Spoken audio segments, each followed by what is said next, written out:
விஷ்ணு வேற ஜாதி பொண்ணு கல்யாணம் பண்ணிக்கிட்டான். அதனால அவனுக்கு ஊர் வெளியில வாழணும்ட்டு தண்டனை கிடைச்சிருக்கு.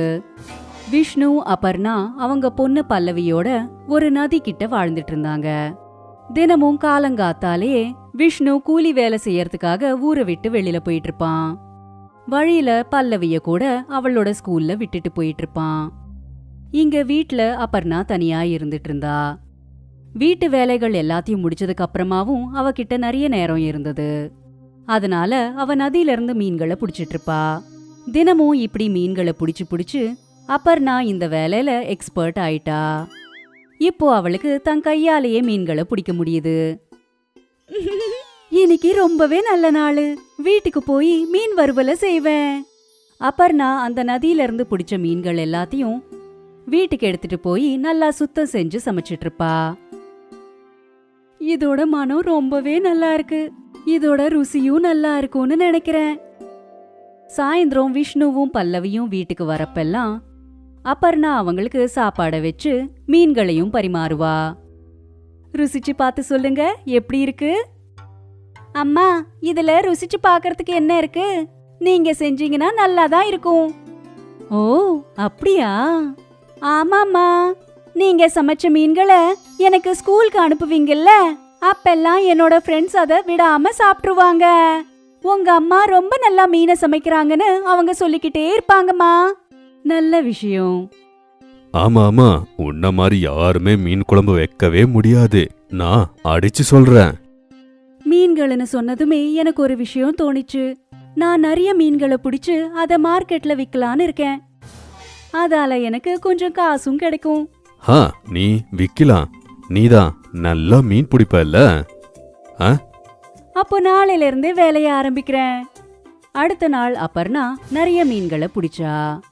அப்புறம் அந்த மீன்களை எல்லாத்தையும் ஒரு கூடையில போட்டுக்கிட்டு மார்க்கெட்டுக்கு போனா. நல்ல நல்ல மீன்கள், இன்னைக்குதான் நதியில இருந்து பிடிச்ச மீன்கள். நல்ல தண்ணியில இருந்து எடுத்த மீன்களா? இல்லக்கா, இதெல்லாம் நதியில இருந்து எடுத்துட்டு வந்த மீன்கள். இல்ல இல்ல, எனக்கு வேண்டாம். நிறைய பேரு அபர்ணா கிட்ட மீன்களை பார்க்க வந்தாங்க. ஆனா சில பேரு தான் மீன்களை வாங்கினாங்க. இத பார்த்து அபர்ணா நொந்துட்டா.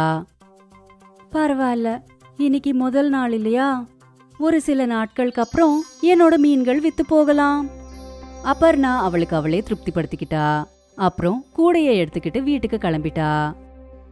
அடுத்த நாள் கூட அபர்ணா நல்ல நல்ல மீன்களை பிடிச்சா. அப்புறம் அதை விற்கிறதுக்கு மார்க்கெட்டுக்கு போனா. மீனை வாங்கிக்கோங்க, நல்ல நல்ல மீன்கள். இன்னைக்கும் அதே நிலைமைதான், மீன்கள் வித்தே போகல. இதே போல நிறைய நாட்கள் நடந்தது. இப்போ அபர்ணா நொந்து போய் வருத்தப்பட்டுட்டு இருந்தா. அவ மீன்களால நிறைஞ்ச கூடைய தூக்கிக்கிட்டு வீட்டுக்கு வந்தா. ரொம்பவே சோகமா சமையல செஞ்சா. விஷ்ணு வீட்டுக்கு வந்தப்போ அபர்ணாவோட மூட் நல்லாவே இல்லைன்னு அவனுக்கு புரிஞ்சு போச்சு. என்ன ஆச்சு அபர்ணா? மீன்களை வித்து கொஞ்சம் காசு சம்பாதிக்கலான்னு நினைச்சேன். ஆனா யாருமே என்னோட மீன்களை வாங்க மாட்டேங்கிறாங்க. நீ மீன் விக்கிறதுக்கு பதிலா மீன் குழம்பு வைக்கலாம்ல? எல்லாருமே வாங்குவாங்க. என்னங்க நீங்க கேலி பண்ணிட்டு இருக்கீங்களா? அட இல்ல இல்ல, நான் நிஜமாதான் சொல்றேன். நீ வைக்கிற இந்த மீன் குழம்பு ரொம்ப ரொம்ப ருசியா இருக்கும். எப்படி இருந்தாலும் மீனை நீதானே பிடிக்கிற, அதனால கம்மி ரேட்டுக்கு நீ விக்கலாம். ஒரு வாட்டி யோசிச்சு பாரு. விஷ்ணு இப்படி சொல்லிட்டு வீட்டை விட்டு வெளியில போனா. இப்போ அபர்ணா விஷ்ணு சொன்னதை பத்தி யோசிச்சுக்கிட்டே இருந்தா. எல்லாருமே என்னோட மீன் கறிய புகழ்ந்துகிட்டே இருப்பாங்க. அப்போ நான் ஒரு வாட்டி முயற்சி பண்ணி தான் பாக்குறேனே. எப்படி இருந்தாலும் எனக்கு காசு தானே சம்பாதிக்கணும். மீன்களை வித்து இல்லனா மீன் கறிய வித்து, எதுவா இருந்தா என்ன? இப்போ அபர்ணா மூஞ்சில புன்னகை வந்துச்சு. இப்போ அவ இன்னொரு வாட்டி முயற்சி செய்யணும்னு நினைச்சா. அடுத்த நாள் அபர்ணா நல்ல மீன்களை பிடிச்சு அதை எல்லாத்தையும் வீட்டுக்கு எடுத்துட்டு போய் சமைச்சிட்டு இருந்தா. சமைச்சு முடிச்சதுக்கு அப்புறம் அபர்ணா ஒரு டப்பால மீன்களை வச்சா. அப்புறம் இன்னொரு டப்பால பொரியலை வச்சா. அப்புறம் அவ ஒரு பைய எடுத்துக்கிட்டு வீட்டுல இருந்து கிளம்பினா. அபர்ணா மார்க்கெட்டுக்கு வந்தா. மீன் கறி, வெறும் 25 ரூபால மீன் கறி. மீன் கறின்னு கேட்டதுமே கஸ்டமர்ஸ் எல்லாம் வந்துகிட்டே இருந்தாங்க. ஃப்ரெஷ் மீன் தானே? ஆமா, இன்னைக்கு காலையில தான் பிடிச்சது. சரி சரி, எனக்கு ஒரு பிளேட் கொடுங்க. அபர்ணா அந்த ஆளுக்கு ஒரு பிளேட் மீன் கறியை கொடுத்தா. அந்த ஆளு அந்த இடத்துலயே நின்னுக்கிட்டு சாப்பிட்டுட்டு இருந்தான். அந்த மீன்களோட வாசம் எல்லா இடத்துலயும் பரவிடுச்சு. இதனால இன்னும் நிறைய கஸ்டமர்ஸ் அபர்ணா கிட்ட வந்தாங்க. எனக்கு ஒரு பிளேட் கொடுங்க. சரிங்க. கஸ்டமர்ஸ் வந்துகிட்டே இருந்தாங்க. அபர்ணா அவங்களுக்கு மீன் கறியை கொடுத்துக்கிட்டே இருந்தா. அவ சந்தோஷப்பட்டா. ஒவ்வொரு பிளேட்டுக்கும் அவளுக்கு 25 ரூபாய் கிடைச்சிட்டு இருந்தது. அப்புறம் கொஞ்ச நேரத்திலேயே அவளோட மீன் கறி காலி ஆயிடுச்சு. அப்புறம் அவ வீட்டுக்கு கிளம்பிட்டா. சாயந்தரம் விஷ்ணு வீட்டுக்கு வந்ததுமே அபர்ணா பல்லவிக்கும் அவனுக்கும் ஜலேபியை கொடுத்தா. ஜலேபி! அட, இது என்ன ஸ்பெஷலா இருக்கு? நீங்க முதல்ல சாப்பிடுங்க, சொல்றேன். 3 பேருமே ஜலேபி சாப்பிட்டுட்டு இருந்தாங்க. அப்புறம் அபர்ணா இன்னைக்கு நடந்தது எல்லாத்தையும் விஷ்ணுக்கு சொன்னா. நான் சொன்னல, உன்னோட மீன் பாத் எல்லாருமே விருப்பப்பட்டு சாப்பிடுவாங்கன்னு. எனக்கும் மீன் பாத்த போடு, சாப்பிடலாம். அடடே, அது மொத்தமும் வித்து போயிடுச்சே. என்ன? இனி அன்னிலிருந்து அபர்ணாவோட மீன் கறி வியாபாரம் நல்லா போயிட்டு இருந்தது. அபர்ணா எப்போ மார்க்கெட்டுக்கு வருவான்னு கஸ்டமர்ஸ் காத்துக்கிட்டே இருப்பாங்க. அங்க பாருங்க, மீன் கடைக்காரி வந்துட்டா. அவ அங்க வந்ததுமே அவளை சுத்தி பெரிய கூட்டமே கூடிட்டு இருக்கும். அவ சம்பாதிச்ச காசை வச்சு அபர்ணா வீட்டை ரிப்பேர் பண்ண வச்சா. விஷ்ணுவும் அபர்ணாக்கு மீன் கறியை செஞ்சு விற்கிறதுக்கு உதவி செஞ்சிட்டு இருப்பான். இப்போ விஷ்ணு கூலி வேலைய விட்டுட்டான். கணவன் மனைவி 2 பேரும் சேர்ந்து மீன் கறியை வித்துட்டு இருந்தாங்க. மார்க்கெட்ல ஒரு கடையும் ஆரம்பிச்சுட்டாங்க. அவங்களோட மீன் கறி பிசினஸ் சூப்பரா போச்சு.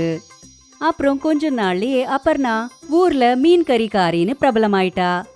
இப்போ அவளோட குடும்பம் மொத்தம் இந்த வேலையில அவளுக்கு உதவி செஞ்சிட்டு இருந்தாங்க. இது ரொம்ப காலத்துக்கு முன்னாடி நடந்த விஷயம். அப்போ ஆங்கிலேயர்கள் நம்ம பாரத தேசத்தை ஆண்டிக்கிட்டு இருந்தாங்க. யாரெல்லாம் அவங்களுக்கு எதிரா புரட்சி பண்ணிட்டு இருந்தாங்களோ அவங்கள எல்லாரையுமே ஒரு நாத்தம் பிடிச்ச ஜெயில போட்டுட்டு இருந்தாங்க. இன்னும் எவ்வளவு நாள் தான் இந்த வெள்ளைக்காரனுக்கே அடிமையா வாழ்றது? நாம உள்ள வந்து 14 வருஷம் ஆச்சு. இன்னும் கொஞ்ச நாள்ல நம்ம வெளியே போயிடுவோம். வெளியே போய் நாம என்ன பண்றது? நான் முதல்ல போய் என் பொண்டாட்டி பிள்ளைங்களெல்லாம் பார்க்கணும். என் பொண்ணு பெரிய மனுஷா வேற ஆயிருப்பா. 14 வருஷமா நான் அவங்கள பார்க்கவே இல்லை. கமல் அப்புறம் கரியா ஆங்கிலேயர்களோட பொய்யான குற்றச்சாட்டுனால கைதாயிட்டாங்க. முழுசா 14 வருஷம் ஜெயில இருந்ததுக்கு அப்புறம் கடைசியா அவங்க 2 பேருக்கும் விடுதலை கிடைச்சது. 2 பேரும் ரொம்பவே சந்தோஷமா இருந்தாங்க. இங்க இருந்து நல்ல பாடம் கத்திருப்பீங்கன்னு நான் எதிர்பார்க்கிறேன். நாம மறுபடியும் சந்திக்கிற நிலைமை வரவே கூடாது. கமல் அப்புறம் கரியா ஜெயில இருந்து விடுதலை ஆனதுமே நேரா வீட்டுக்கு போனாங்க.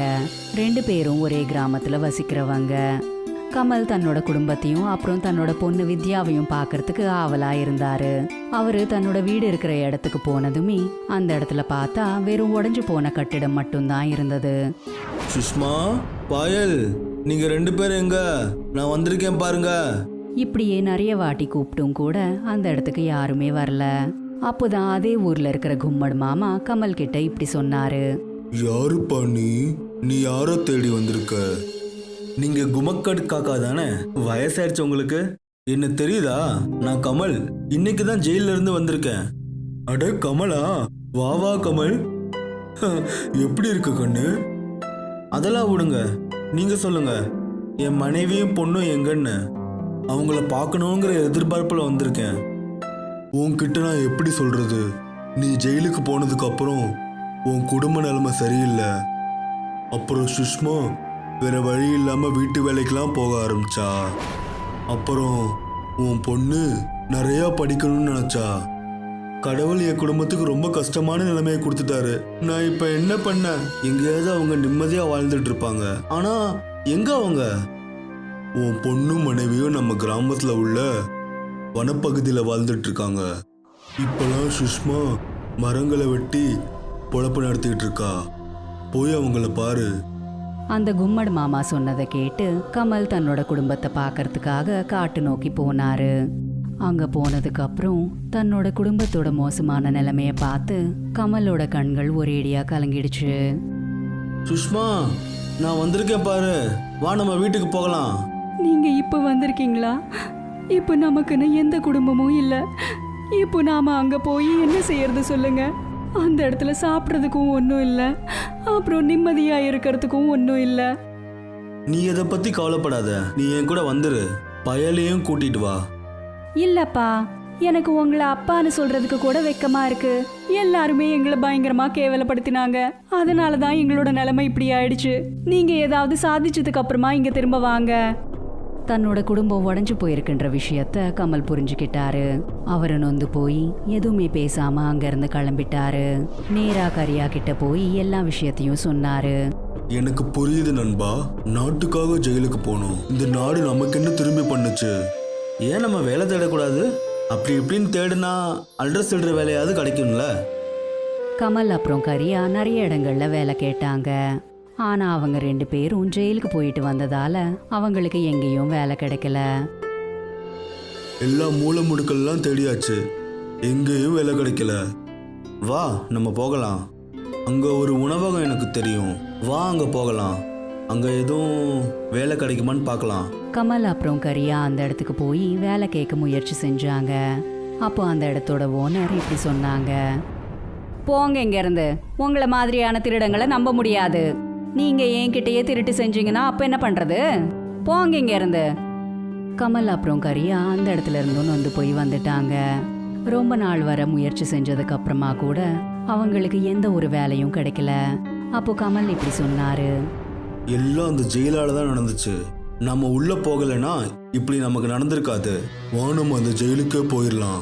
கமல் அப்புறம் கரியா எந்த ஜெயிலில் 14 வருஷம் இருந்தாங்களோ அதே ஜெயிலுக்கு போனாங்க. அவங்க அந்த ஜெயிலுக்குள்ள போயிட்டு ஆங்கிலேய ஜெயிலர்கிட்ட இப்படி சொன்னாங்க. எங்களை எந்த காரணமும் இல்லாம 14 வருஷம் ஜெயிலுக்குள்ள வச்சுட்டீங்க. அதனால வெளியே போனா யாரும் வேலை கொடுக்க மாட்டாங்க, சாப்பாட்டுக்கும் வழி இல்லை. எங்க குடும்பமும் எங்களை பார்த்து பயப்படுது. நீங்க 2 பேரும் வேலை இல்லாம மறுபடியும் ஜெயிலுக்கு வந்திருக்கீங்க. நீங்க என்ன எதிர்பார்க்கறீங்க? நாங்க என்ன கொடுக்க முடியும்? எங்களுக்கு வேலை கொடுங்க, வேற என்ன? இல்லாட்டி நடக்கிறதே வேற. உங்களை மாதிரி தினமும் எத்தனை பேரை பார்க்கறது? தினமும் உங்களை மாதிரி யாராவது வந்து வேலை கேட்டு தொல்லை பண்றாங்க. என்ன சொன்னீங்க? எங்களை மாதிரி நிறைய பேரா? அவங்களெல்லாம் எங்க பார்க்கறதுன்னு சொல்ல முடியுமா? நீங்களே போய் பாருங்க, நான் ஒன்றும் உங்க வேலைக்காரன் இல்லை. கமல் அப்புறம் கரியா எல்லாம் வேலை இல்லாத ஜெயில் கைதிகளை தேடுறதுக்காக போனாங்க. பார்த்துட்டு இருக்கும் போதே நிறைய வேலை இல்லாத கைதிகள் சேர்ந்துட்டாங்க. கமல் அவங்க கிட்ட இப்படி சொன்னாரு. நமக்கு எதுவும் வேலை இல்லை, நம்ம எல்லாம் ஒன்னா வேலை தேடினா நமக்கு கண்டிப்பா ஏதோ ஒரு வேலை கிடைக்கும். ஆனா கமலண்ணா, நம்ம என்ன பண்றது? நமக்கு எந்த வேலையும் தெரியாது, வேலை செய்யறதுக்கு பொருள் எதுவும் இல்லையே. சரிதான், இந்த சமுதாயமும் நம்மளை ஒதுக்கி வச்சிருச்சு.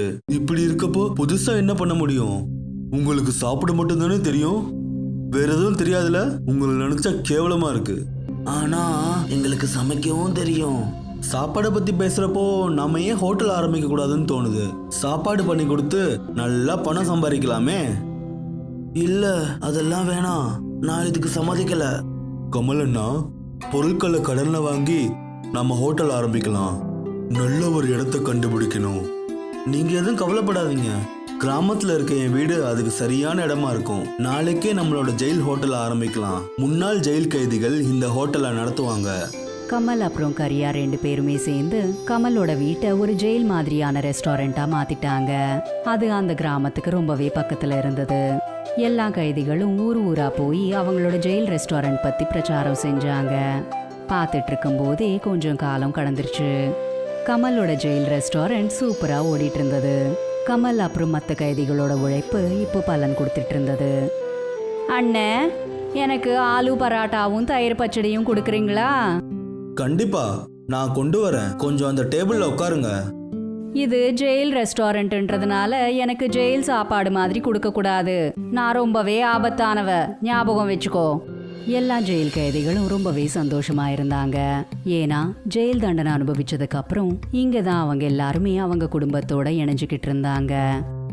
கமலோட குடும்பமும் ஜெயில் ரெஸ்டாரண்ட்டுக்கு வந்து அவங்களுக்கு உதவி செஞ்சுட்டு இருந்தாங்க. ஆனா இன்னொரு பக்கம் அந்த ஜெயில் கைதிகள் நடத்திட்டு இருக்கிற ஹோட்டல் பத்தி அந்த ஆங்கிலேய ஜெயிலருக்கு தெரிய வந்தது. நான் கேள்விப்பட்டேன், விடுவிக்கப்பட்ட கைதிகள் புதுசா ஏதோ ஆரம்பிக்கிறாங்கன்னு. என்ன பண்றதையா? எல்லாத்தையும் திருப்பி உள்ள போட்டுடலாமா? அவங்க அடிமையா தான் இருக்கணும். உணவுல விஷம் கலந்துட்டாங்கன்னு அவங்கள அரெஸ்ட் பண்ணிரு. நடந்ததும் அப்படிதான். அடுத்த நாள் ஆங்கிலேய ஜெயிலரும் அவரோட சிப்பாய்களும் அந்த ஜெயில் ரெஸ்டாரண்ட்டுக்கு வந்து அவங்கள கலப்படம் செஞ்சு சாப்பாட்டை வித்திருக்காங்கன்ற பொய்யான குற்றத்தை சாட்டி அரெஸ்ட் பண்ண நினைச்சாங்க. உணவுல விஷம் கலந்த குற்றத்துக்காக நான் உங்களை அரெஸ்ட் பண்றேன். நீங்கெல்லாம் எங்க இருக்கணும்னா ஜெயிலுக்குள்ளதான், ஜெயிலுக்கு வெளியே இல்லை. அப்புறம் ஆங்கிலேய ஜெயிலரும் அவரோட சிப்பாய்களும் அந்த கைதிகளை எல்லாரையும் கைது செய்ய போனப்போ எல்லா ஊருக்காரங்களும் அந்த இடத்துக்கு வந்துட்டு அவங்க கிட்ட இப்படி சொன்னாங்க. இங்க இருந்து எல்லாம் போயிருங்க, இல்லாட்டி நான் சும்மா இருக்க மாட்டேன். அப்புறம் உங்களால வெளியே போகவே முடியாது. உங்களையும் அரெஸ்ட் பண்ணி உள்ள போட்டாதான் சரியா வரும். அந்த ஆங்கிலேயர் இப்படி சொன்னதுமே கும்மன் மாமா தன்னோட பையில இருக்கிற தெய்வீகமான அகர்பத்தியோட சாம்பலை வெளியில எடுத்தாரு. அப்புறம் அவங்க கிட்ட இப்படி சொன்னாரு. என்னோட கையில இந்த திவ்ய அகர்பத்தியோட சாம்பல் தெரியுதுல, இதுக்கு மந்திர சக்தி இருக்கு. இதை நான் உன் மேல போட்டேனா உன் வாழ்க்கையே வீணா போயிரும். நான் இந்த மாதிரி மூட நம்பிக்கையெல்லாம் நம்புறதில்ல. கும்மன் மாமா அவங்க மேல அந்த அகர்பத்தி சாம்பலை தூக்கி வீசினாரு. இதனால அந்த ஆங்கிலேயர்களுக்கு கண் தெரியாம போயிடுச்சு. ஐயோ, ஏன் எனக்கு கண்ணு தெரிய மாட்டேங்குது? ஓ மை காட், ஏன் எனக்கு கண்ணு தெரிய மாட்டேங்குது? என்ன மன்னிச்சிடுங்க, இனி நான் இந்த தவறை பண்ண மாட்டேன். இப்போ உனக்கு வெறும் கண்ணு தான் போயிருக்கு, மரியாதையா போயிரு, இல்லனா உடம்பே போயிரும். கும்மன் மாமாவோட இந்த மந்திர சாம்பல் அவங்களோட ஜெயில் ரெஸ்டாரண்ட்டை காப்பாத்திடுச்சு. அந்த கிராமத்துல இருக்கிற எல்லா ஊர்க்காரங்களும் ஒற்றுமையா இருந்து அவங்கள எல்லாரையும் எதிர்த்து அவங்கள ஊர்ல இருந்தே விரட்டிட்டாங்க. பவன் அப்புறம் சோனு கூட பிறந்த சகோதரர்கள். அவங்க அம்மா இறக்கறதுக்கு முன்னாடி சோனுவை பாத்துக்கிற பொறுப்பு பவன் கிட்ட ஒப்படைச்சாங்க. ஏன்னா பவன் ரொம்பவே புத்திசாலி, ஆனா சோனு ரொம்பவே அப்பாவி. என் கண்ணுங்களா, என்னோட கடைசி நேரம் வந்துச்சு. எனக்கு சோனு பத்தியே கவலையா இருக்கு. அவன் ரொம்பவே அப்பாவி பையன். அவன் எப்படி வாழ போறானே தெரியல. இது மட்டும் இல்லாம சோனு ஒரு மாற்றுத்திறனாளி வேற. அம்மா, நீங்க இப்படி எதுக்கு சொல்றீங்க? கண்ணா, எல்லாரும் ஏதாவது ஒரு நாள் போக வேண்டியவங்க தான். எனக்கான நேரம் இப்போ வந்திருக்கு. நான் உங்க 2 பேரோட அப்பா கிட்ட போயிட்டு இருக்கேன். பவன், நான் சோனுவோட பொறுப்பை உன்கிட்ட ஒப்படைச்சிட்டு போறேன். நம்மளோட வயல் பூமி இருக்குல்ல, அங்க விவசாயத்தை பண்ணு. அதால நீ உன்னோட வாழ்க்கைய ஓட்டு. சோனுவை நல்லா கவனிச்சுக்கோடா. இப்படி சொல்லிட்டு சோனுவோட அம்மா இறந்துட்டாங்க. சோனுக்கு ரொம்பவே கஷ்டமா இருந்தது. பவனுக்கும் அம்மா இறந்து போயிட்டாங்களேன்ட்டு வருத்தம் இருந்தது. ஆனா அதோடவே அவன் சந்தோஷமும் பட்டான். ஏன்னா அவனுக்கு சொந்தமா ஒரு சின்ன வயல் பூமி கிடைச்சிடுச்சு. இதனால அவனோட வாழ்க்கை ரொம்ப நல்லா போயிட்டு இருக்கும்னு யோசிச்சான். அம்மா போனது போனாங்க, இப்போ எல்லாத்தையும் நான் ஒருத்தன் தான் பார்க்கணும். அந்த சோனுவை நான் எத்தனை நாளைக்கு பார்த்துக்கிட்டே இருக்கிறது? எனக்கு குடும்பம் வரும், எனக்கு குழந்தை குட்டி வரும். வாழ்க்கை முழுவதும் அந்த சோனுவை கூடவே வச்சுக்க முடியுமா? இல்லை, அப்படி பண்ண விட மாட்டேன். பவன் சோனுவை எப்படி தான் கிட்ட இருந்து தூரமாக்குறதுன்னு யோசிச்சுக்கிட்டு இருந்தான். அப்பதான் அவனோட தந்திரமான மூளைக்கு ஒரு உபாயம் தட்டிடுச்சு. அவன் உடனே சோனுவை கூப்பிட்டு இப்படி சொன்னான்.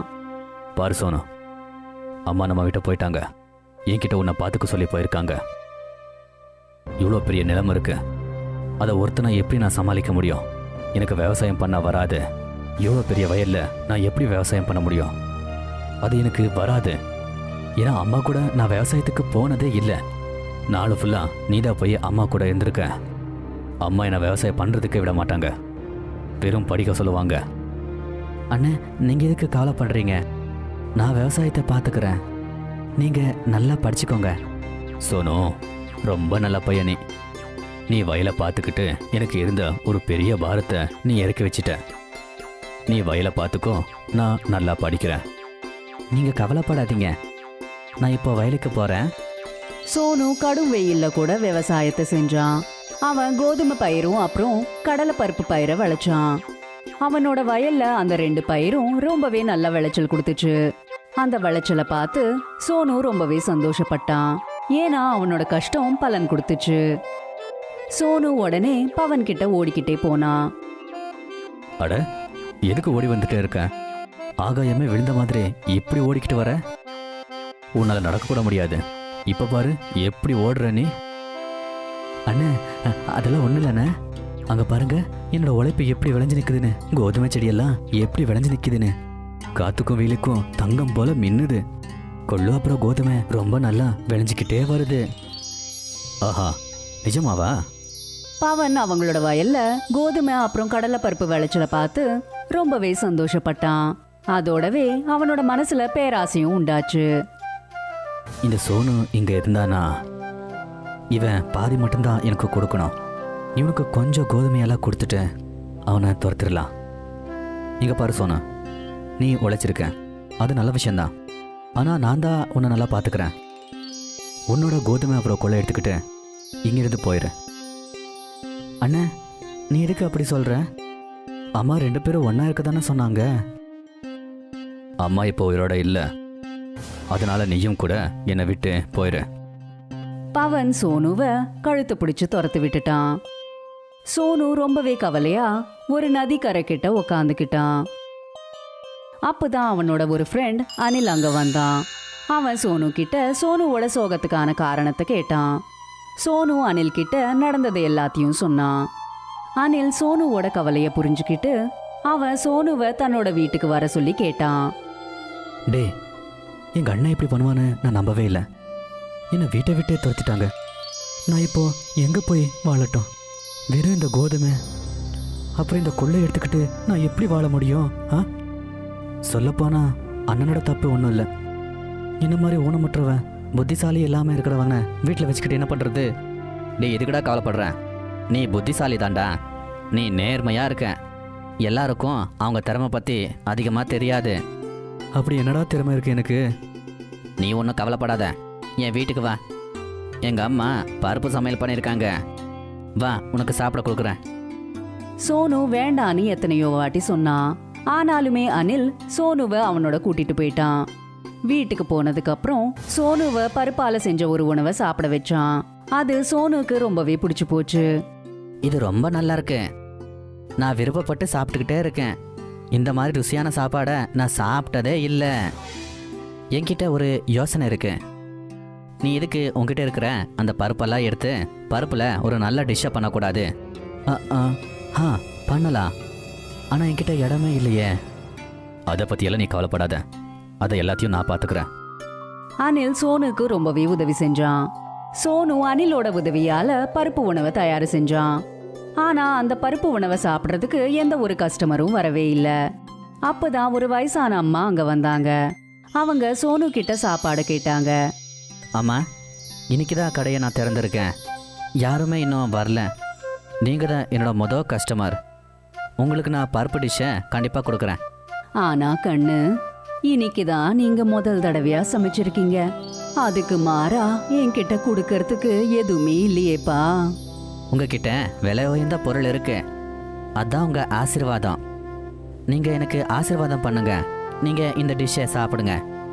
அந்த வயசான அம்மா பருப்பு உணவை சாப்பிட்டு ரொம்பவே சந்தோஷமா அவங்க கிட்ட இருக்கிற ஒரு பையில இருந்து கொஞ்சம் கடலை பருப்பு எடுத்து இப்படி சொன்னாங்க.